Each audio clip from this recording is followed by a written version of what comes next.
Hi friends, welcome to Indhu's kitchen. இன்றைக்கி நம்மளோட கிச்சனில் ரொம்ப சிம்பிளான ரொம்பவே டிஃப்ரெண்ட்டான ஒரு டேஸ்ட்டில் மஷ்ரூம் தொன்னை பிரியாணி எப்படி செய்கிறதுன்னு பார்க்கலாம். ட்ரை பண்ணி பாருங்கள், டேஸ்ட்டு சூப்பராக இருக்கும்.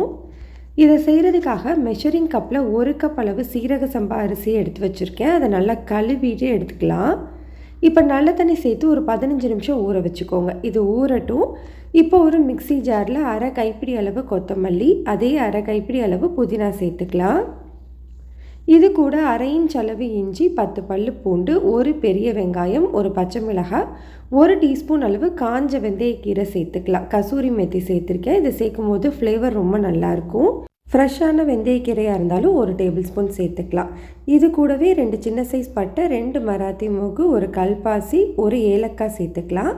அரை டீஸ்பூன் அளவு மிளகு, 1/4 கப் அளவு நல்ல கெட்டியான தயிர் சேர்த்துட்டு இதில் தண்ணி எதுவுமே எக்ஸ்ட்ராவாக சேர்க்காமல் நல்லா ஸ்மூத்தாக அரைச்சி எடுத்துக்கலாம். இப்போ நான் அரைச்சி எடுத்துருக்கிறேன் பாருங்கள். இந்த விழுது தனியாக இருக்கட்டும். இப்போ ஒரு அகலமான கடாயில் 2 டேபிள் ஸ்பூன் எண்ணெய், 2 டேபிள் ஸ்பூன் நெய் சூடு பண்ணிவிட்டு இது கூட 2 சின்ன சைஸ் பட்டை, ஒரு கல்பாசி, கூடவே ஒரு மராத்தி மொகு, ஒரு பிரியாணி இலை, அரை டீஸ்பூன் சோம்பு சேர்த்து தாளிச்சிக்கலாம். இதெல்லாமே பொரிஞ்சதுக்கப்புறமா ஒரு பெரிய வெங்காயம் நீளமாக கட் பண்ணி சேர்த்துட்டு 3லேருந்து 4 நிமிஷத்துக்கு நல்லா வதக்கிக்கோங்க.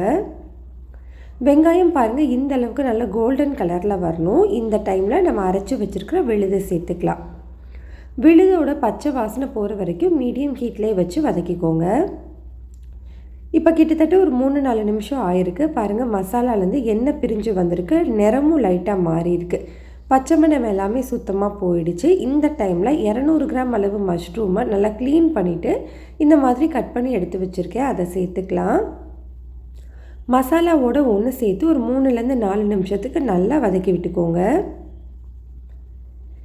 இப்போ மசாலாவோடு ஒன்று சேர்ந்து அந்த மஷ்ரூம் வெந்துட்டுருக்கிற டைமில் இது கூட 1 டீஸ்பூன் அளவு மல்லித்தூள், அரை டீஸ்பூன் அளவு கரம் மசாலா தூள், அரை டீஸ்பூன் அளவு தனி மிளகாய் தூள் சேர்த்துருக்கேன். ஏற்கனவே நம்ம பச்சை மிளகாயும் மிளகும் சேர்த்துருக்கோம் இல்லையா, அதனால் காரம் இப்போ கம்மியாகவே சேர்த்துக்கோங்க.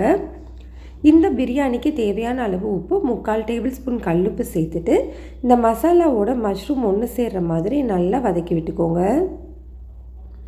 இப்போ பாருங்கள், எல்லாமே நல்லா சேர்ந்து வெந்து வந்திருக்கு. இந்த டைமில் நம்ம தண்ணி சேர்த்துக்கணும். 1 கப் அளவு சீரக சம்பா அரிசிக்கு 1/2 கப் அளவு தண்ணி சேர்த்துக்கணும். தண்ணி சேர்த்து நல்லா மிக்ஸ் பண்ணி விட்டுட்டு மீடியம் ஹீட்லேயே வச்சு ஒரு 3-4 நிமிஷத்துக்கு கொதிக்க வச்சுக்கலாம். இப்போ பாருங்கள், இது நல்லா கொதிக்க ஆரம்பிச்சிருக்கு. இந்த டைமில் பாதி லெமனோட ஜூஸ் சேர்த்துக்கணும். லெமன் ஜூஸ் சேர்க்கும் போது சாதம் நல்லா சாஃப்டாகவும் இருக்கும், டேஸ்ட்டாகவும் இருக்கும்.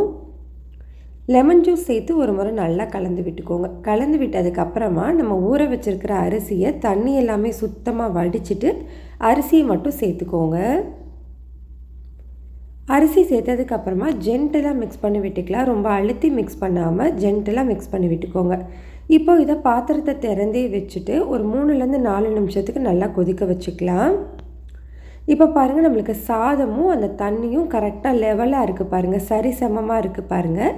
இந்த டைமில் நல்லா லெவல் பண்ணிவிட்டு இதை ஒரு மூடி போட்டு மேலே ஒரு வெயிட் வச்சுக்கோங்க. ஸ்டவ்வை லோ ஹீட்டில் வச்சுட்டு ஒரு 15 நிமிஷம் அப்படியே தம்மில் வச்சுருங்க.